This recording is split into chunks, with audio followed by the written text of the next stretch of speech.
તો સ્વાગત કરીએ આજના યુવા ધનનું, દેશના ભવિષ્યનું બલ્લુ બેરોજગાર. મેડે મેડે મેડે મેડે સુરમાટું ચૂરમા સુરમાટું ચૂરમા. સર આ કેબીસી નથી. અચ્છા, મારી પાસે છે ને એક જોરદાર પ્લાન છે. શાર્ક ટેન્ક સુધી પહોંચી જાય. શાર્ક ટેન્કમાં તો મેં કોશિશ કરી લીધી, એ લોકોને મારા પ્લાનમાં સમજ જ નથી પડતી. વાહ, એવું ને? હા હા એની જ વાત કરું છું. હવે એના વિશે કહો ને કે કયા સિઝનમાં ગયા હતા. કયા સિઝનમાં ગયા હતા? યાદ નથી. આપણી પાસે એક આખો એવું ગ્રુપ છે જે લોકોને ક્રિપ્ટોમાં રોકાણ કરવું છે, પણ એમની પાસે બિચારા લોકો પાસે પૈસા નથી.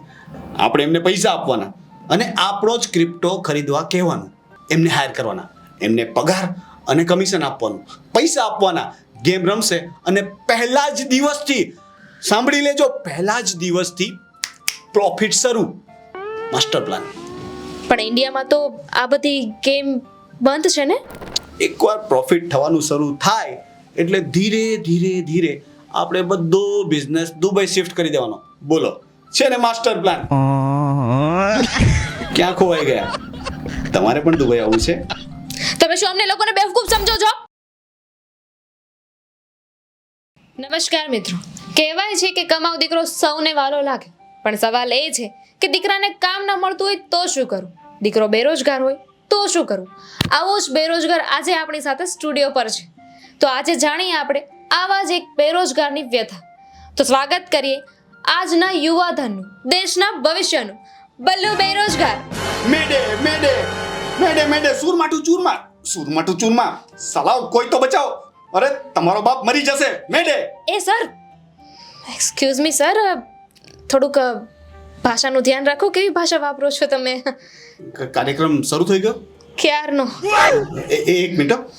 સુરમાટું ચૂરમા, સુરમા signing out, over and out. બોલો, પહેલો સવાલ કેટલા રૂપિયાનો છે? સર આ કેબીસી નથી. અચ્છા, એટલે તમે આ બધા જે સવાલો પૂછો ને હું જવાબ આપું, એનું કંઈ મળશે નહીં? ના ના, મળશે ને. મળશે. કામ કરો ને, 500 રૂપિયા યુપીઆઈ કરો ને, મારે રિચાર્જ કરવાનું છે. ના ના સર, મારા કહેવાનો મતલબ હતો કે અમે તમને પ્લેટફોર્મ આપીશું, તમારી વ્યથા લોકો સુધી પહોંચાડીશું, જેથી કરીને આ તમારી વાત કોઈના સુધી પહોંચે અને તમને નોકરી કે ધંધો મળી જાય.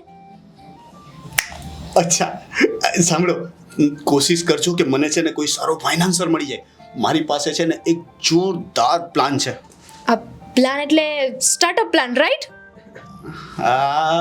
હા, હજી શરૂ નથી થયો એટલે એને સ્ટાર્ટઅપ કહી શકાય. હા, તો એના વિશે અમને જણાવો. બની શકે કે આ તમારી વાત શાર્ક ટેન્ક સુધી પહોંચી જાય અને પછી એ લોકોને તમારો આઈડિયા ગમે તો એ લોકો ઇન્વેસ્ટ કરી શકે, તમને ફંડિંગ મળી જાય. શાર્ક ટેન્કમાં તો મેં કોશિશ કરી લીધી, એ લોકોને મારા પ્લાનમાં સમજ જ નથી પડતી.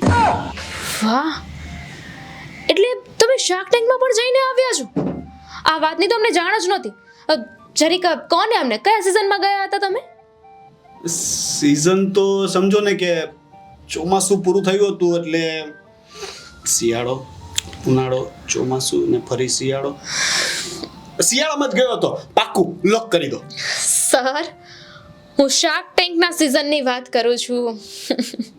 શાર્ક ટેન્કની સિઝન એટલે અચ્છા, એટલે કે પેલું વેબ સિરીઝમાં સિઝન હોય એવી રીતના, મિર્ઝાપુર 1, 2, 3 એવું ને? હા એની જ વાત કરું છું. હવે એના વિશે કહો ને કે કયા સિઝનમાં ગયા હતા. કયા સિઝનમાં ગયા હતા? યાદ નથી. યાદ નથી? આ કેવો જવાબ છે? સીધો જવાબ છે. હું સ્પ્રાઇટ પીઉં છું. સીધી વાત, નો બકવાસ. હું એમ કહું છું કે શાર્ક ટેન્ક વાળાએ તમારા પ્લાન વિશે શું કહ્યું? કઈ નહીં. એટલે તમે શાર્ક ટેન્કમાં ગયા, તમે તમારી સ્પીચ આપી, એ લોકો કંઈ ના બોલે એટલે તમે પાછા આવી ગયા. એક મિનિટ, હું શાર્ક ટેન્કમાં ક્યારે ગયો? અરે હમણાં શું તમે બોલ્યા? અરે મેં એમ કહ્યું કે મેં કોશિશ કરી હતી. તો એ કોશિશ વિશે અમને જણાવો. હા, તો એવું પૂછો. કોશિશમાં તો એવું હતું કે પહેલાં મેં શાર્ક ટેન્કનો ગૂગલ પરથી નંબર સર્ચ કર્યો, ફોન કર્યો, પછી એનું ફોર્મ ભર્યું, પછી શું કર્યું? હા, અને પછી ઓનલાઈન સબમિટ કર્યું. બસ ખતમ. તો તમે કહેવા શું માંગો છો કે એ લોકોએ તમને રિપ્લાય જ ના કર્યું? મારો પ્લાન જ એવો છે, એ લોકોને સમજ જ ન પડી. અને સાચું કહું ને તો હું પણ લખીને બધું ન સમજાવી શકું. એકવાર એ લોકો મારી સામે આવીને બેસે ને તો બોટલમાં ઉતારી લઉં. સર, લેંગ્વેજ સોરી એટલે મારો કહેવાનો મતલબ એવો હતો કે એ લોકો મારી સામે આવીને બેસે ને તો રોકાણ કર્યા વિના ન રહી શકે. સર, આપણે આ ટોપિક ઉપર બહુ જ વાત કરી. હવે સીધી રીતે મને છે ને તમે તમારો પ્લાન જણાવો, બધાને તમારો પ્લાન જણાવો, તો જેથી કરીને કોઈને તમારા પ્લાનમાં ઇન્ટરેસ્ટ હોય ને તો એ લોકો સીધી રીતે ઇન્વેસ્ટ કરી શકે. પાણી પી લો, આટલું બધું એકસાથે બોલી ગયા. પ્લાન જાણવો છે ને, તમને પણ બહુ ઉતાવળ લાગે છે પૈસા કમાવાની. જણાવું છું. મીમ કોઈન ખબર છે? હા ખબર છે, પણ એનું શું? ક્રિપ્ટો તો ઇન્ડિયામાં બેન્ડ છે ને, લીગલ નથી. પણ ઇલીગલ પણ નથી ને. આપણી પાસે એક તો પ્લાન છે. આપણે એક જોરદાર એટલે બહુ જોરદાર મીમ કોઈન બનાવવાનું. પછી આપણી પાસે એક આખું એવું ગ્રુપ છે જે લોકોને ક્રિપ્ટોમાં રોકાણ કરવું છે, પણ એમની પાસે બિચારા લોકો પાસે પૈસા નથી. આપણે એમને પૈસા આપવાના અને આપણો જ ક્રિપ્ટો ખરીદવા કહેવાનું. ખરીદ કરશે એટલે ડિમાન્ડ વધશે. પછી આપણે માર્કેટિંગ એજન્સીને આપણા કોઈન માટે માર્કેટિંગ કરવાનું કહેવાનું, એટલે કોઈનની ડિમાન્ડ ઓર વધશે. ખરીદી માર્કેટિંગ, ખરીદી માર્કેટિંગ, ખરીદી માર્કેટિંગ, ખરીદી ધડામ. હા, ધડામ શું હતું? ભાવ વધે એટલે આપણે બધા કોઈને એક સાથે વેચી દેવાના, એટલે ભાવ નીચે આવે ને. બોલો, છે ને માસ્ટર પ્લાન. એટલે લોકોને ચૂનો લગાડવાનો, લોકોના પૈસા ખાઈ જવાના. આને બિઝનેસ કહેવાય. મોટા લોકો કરે તો સ્ટ્રેટેજી અને નાના માણસો કરે તો તમે લોકો ચીટિંગ કહો છો. આમાં યુવાધન ક્યાંથી ઉપર આવશે? જોયું, આ છે આજનો યુવાધન. જેના માટે ખોટું કરવું ને એ ખોટું નથી રહ્યું. જો તમને ખરાબ લાગ્યું હોય ને તો આપણી પાસે બીજો પણ એક પ્લાન છે જેમાં કોઈ પણ જાતની ચીટિંગ નથી. મહેનત કરીને પૈસા કમાવાના. હા, તો એવી કંઈક વાત કરો ને સર. જો મારી પાસે બીજું એક ગ્રુપ છે જે લોકો મહેનત કરીને ઓનલાઈન પૈસા કમાય છે, પણ એ લોકો પાસે પૈસા લિમિટેડ હોવાથી ઇન્કમ પણ લિમિટેડ છે. આપણે એ લોકોને હાયર કરવાના અને પછી પૈસા છાપવાના. બોલો. હાય વાહ, આ તો બહુ સારું અને સેવાનું કામ કહેવાય. આનાથી બેરોજગારી પણ ઘટશે. જણાવો, આના વિશે જણાવો. આપણે છે ને ગેમિંગના માસ્ટર માઇન્ડ લોકો હોય ને એમને હાયર કરવાના, એમને પગાર અને કમિશન આપવાનું, પૈસા આપવાના. ગેમ રમશે અને પહેલા જ દિવસથી, સાંભળી લેજો, પહેલા જ દિવસથી પ્રોફિટ શરૂ. Master plan. પણ ઇન્ડિયામાં તો આ બધી ગેમ બંધ છે ને?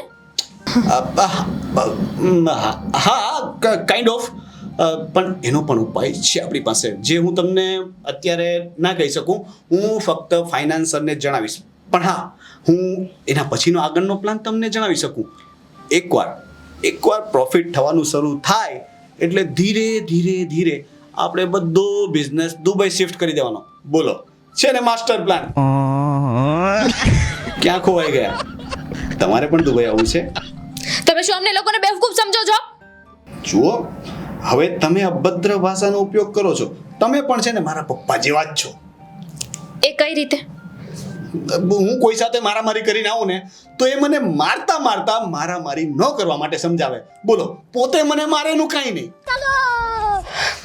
સર, તમે ખરેખર ક્યારે નોકરી કે ધંધો કરવાનું વિચાર્યું છે? મહેનત કરવાનું વિચાર્યું છે? પરિવારની જવાબદારીનું ભાન છે? જુઓ, નોકરી તો મને કોલેજ પૂરી થતાની સાથે પહેલા જ દિવસે મળી ગઈ હતી, પણ મેં છોડી દીધી. કાઢી મૂક્યો હશે. ના, સમજાવું. એમાં એવું થયું કે હું પહેલા જ દિવસે નોકરી પર એકદમ અપ ટુ ડેટ રેડી થઈને ગયો. જતાની સાથે જ સામેથી કોણ આવ્યું? એક મસ્ત ફટાકડી, સોરી લેંગ્વેજ, એક મસ્ત છોકરી આવી. હવે એ મને જોતી હતી. આપણે ટ્રાય મારી, નંબર પણ મળી ગયો. એટલામાં બોસ આવ્યો અને એ મને જેમ તેમ બોલવા લાગ્યો. એટલે મેં કહી દીધું કે ભાઈ, નોકરીની 1 2 ને 3. આપણે નોકરી છોડીને નીકળી ગયા. હા, તો ઓફિસના સ્ટાફ સાથે તમે આવું કરો તો બોસ તો બોલે જ ને.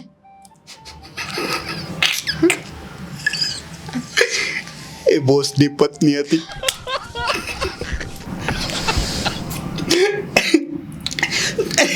નોકરી ગઈ પણ છોકરી રહી ગઈ. હજી પણ ટચમાં છે ને મારા ખર્ચા પાણી પણ એ જ આપે છે. શું આ છે આજનો યુવાધન, જેને કામ કર્યા સિવાય, મહેનત કર્યા સિવાય બધું જ આવડે છે. તો ફરી મળીશું એક નવા એપિસોડ સાથે. નમસ્કાર. પેલું પેમેન્ટ કરજો ને, યુપીઆઈ રિચાર્જ કરવાનું છે. Ma'am recharge